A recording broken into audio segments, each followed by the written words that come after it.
অন্তর্বর্তী সরকারের বিমান ও পর্যটন এবং ভূমি উপদেষ্টা এএফ হাসান আরিফ মারা গেছেন। ইন্না লিল্লাহি ওয়া ইন্না ইলাইহি রাজিউন। শুক্রবার রাজধানীর ল্যাবেট হাসপাতালে হৃদরোগে আক্রান্ত হয়ে তিনি শেষ নিঃশ্বাস ত্যাগ করেন। মৃত্যুকালে তার বয়স ছিল ৭৬ বছর। ভূমি মন্ত্রণালয়ে হাসান আরিফের একান্ত সচিব মোহাম্মদ নাসির উদ্দিন বিষয়টি নিশ্চিত করেছেন। তিনি জানান, ল্যাবেট হাসপাতালে বেলা ৩টা ১০ মিনিটে হাসান আরিফ মৃত্যুবরণ করেন। গত ৮ অগস্ট গঠিত অন্তর্বর্তী সরকারের স্থানীয় সরকার, পল্লী উন্নয়ন ও সমবায় মন্ত্রণালয় এবং ভূমি মন্ত্রণালয়ের উপদেষ্টার দায়িত্ব পান হাসান আরিফ।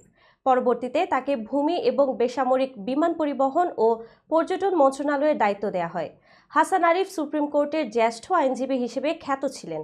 ১৯৭০ সালে আইন পেশায় যুক্ত হওয়ার পর তিনি ২০০১ থেকে ২০০৫ পর্যন্ত অ্যাটর্নি জেনারেল হিসেবে দায়িত্ব পালন করেন।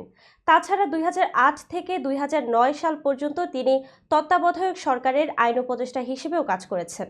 তার মৃত্যুতে দেশবাসী গভীর শোক প্রকাশ করেছে।